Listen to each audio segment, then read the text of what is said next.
Hello students. जैसा कि हमने previous year question paper series शुरू की हुई है, तो आज का पेपर एलएलबी 6 सेमेस्टर के स्टूडेंट के लिए बहुत ही हेल्पफुल होने जा रहा है। देखिए, इसका नाम है LLB 6 sem main back ex examination मई 2025। ये बिल्कुल ही एक नया और प्रीवियस ईयर क्वेश्चन पेपर है, लेटेस्ट क्वेश्चन।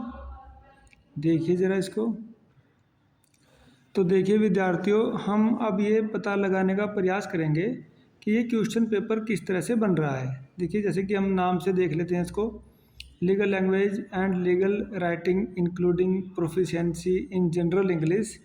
इसमें देखिए क्वेश्चन किस तरह से बन रहे हैं, हमको थोड़ा सा इसके ऊपर फोकस करना है और ये ट्रेंड पता करने का प्रयास करना है कि क्वेश्चन किस तरह से बनाया जा रहा है इस पेपर के लिए। ठीक है, अब देखिए वेरी शॉर्ट में ये आ गया, वेरी शॉर्ट क्वेश्चन नंबर 1। ये देखिए,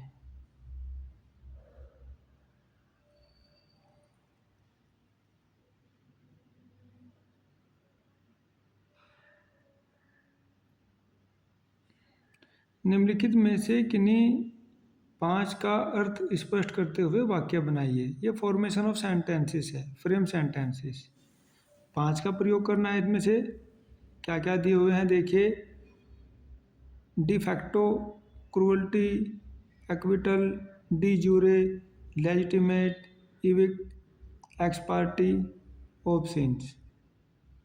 तो देखिए, ये इस तरह से एक प्रकार से सेंटेंस फॉर्मेशन बनाने का प्रयास किया जा रहा है।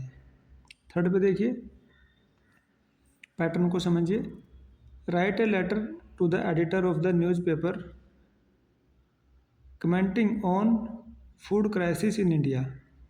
किसी समाचार पत्र के संपादक को खाद्य पदार्थों के संकट पर समालोचनात्मक पत्र लिखिए। कई बार स्टूडेंट ये सोचते हैं कि ये क्वेश्चन पेपर शायद इंग्लिश में होगा पूरा, लेकिन देखिएगा इसमें इंग्लिश और हिंदी दोनों में ही क्वेश्चन आ रहे हैं। ओके, तो ये इस तरह से, चलिए अब ये हो गया हमारा।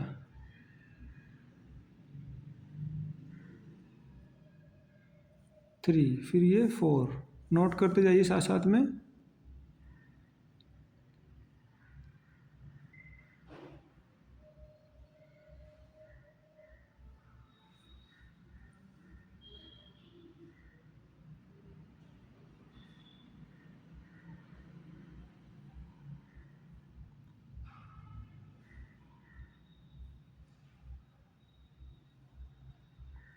ये देखिएगा, I told you the last news,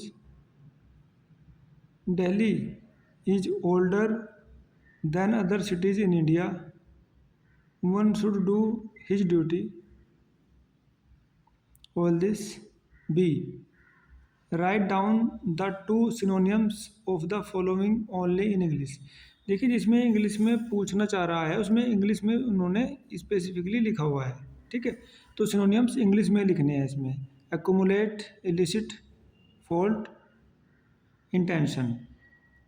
सी पे देखिएगा, write the opposite of the following in English. इसमें अपोजिट लिखना है और इंग्लिश में ही लिखना है। ओके, यानी कि हम ये अब पैटर्न समझ चुके हैं कि अगर उसको इंग्लिश में जानना है तो वो अलग से लिखेंगे, राइट इन इंग्लिश। अदरवाइज वो दोनों भाषाओं में अगर आ रहा है तो स्टूडेंट को लिबर्टी बन जाती है कि वो किसी भी लैंग्वेज में उसका आंसर अटैम्प्ट करे। ठीक है, देखिए क्रूअल, नोबल, अराइवल, प्रॉफिट, ये सब मिल जाएंगे। Convert the following into passive voice. Passive voice का क्वेश्चन आ गया। ठीक है,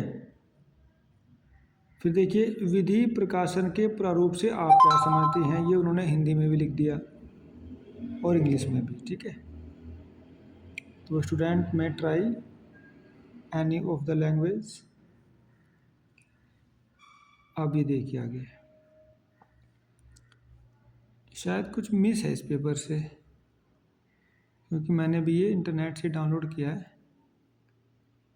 फिर भी हम इसे काम चलाएंगे। देखिए पैराग्राफ है, ये तो सामने दिख रहा है। क्वेश्चन नंबर 10 कॉम्प्रिहेंशन का है।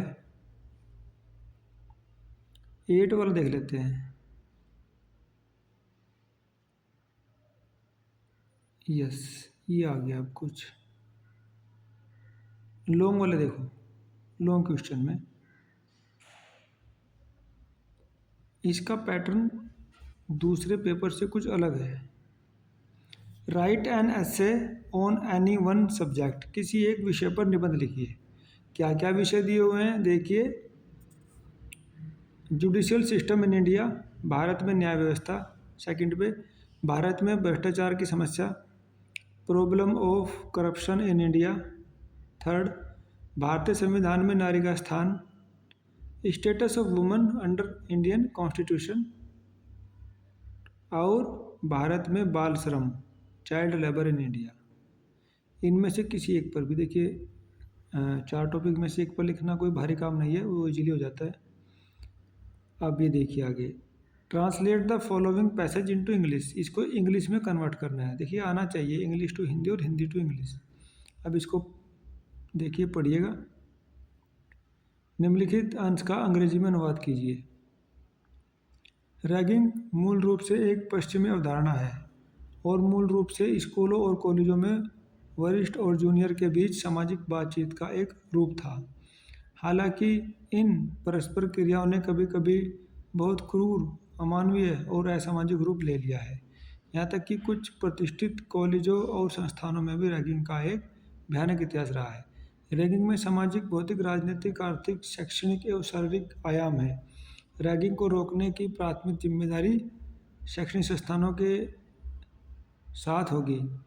मीडिया और नागरिक समाज की सक्रिय भागीदारी के साथ साथ उन्हें नियंत्रित करने की अवधारणा है। अब रैगिंग को एक संज्ञेय अपराध के रूप में रैगिंग की घोषणा करना रैगिंग को नियंत्रित नहीं कर सकता है, क्योंकि शैक्षणिक संस्थानों में जाने वाले छात्रों को पुलिस के डर के तहत जीने के अधीन नहीं किया जाना चाहिए। ठीक है, तो ये रैगिंग के ऊपर बहुत अच्छा इन्होंने एक पैराग्राफ दिया है, इसको इंग्लिश में कन्वर्ट करना है। नेक्स्ट फिर देखिएगा, एक इंग्लिश का पैराग्राफ है उसको हिंदी में कन्वर्ट करना है। ओके, ये यहाँ से ये तो कॉम्प्रिहेंशन का हो गया। कॉम्प्रिहेंशन में ऊपर पैरा देंगे, फिर नीचे वो क्वेश्चन पूछते हैं। ठीक है, ABCD इस तरह से। ठीक है, ये देखिए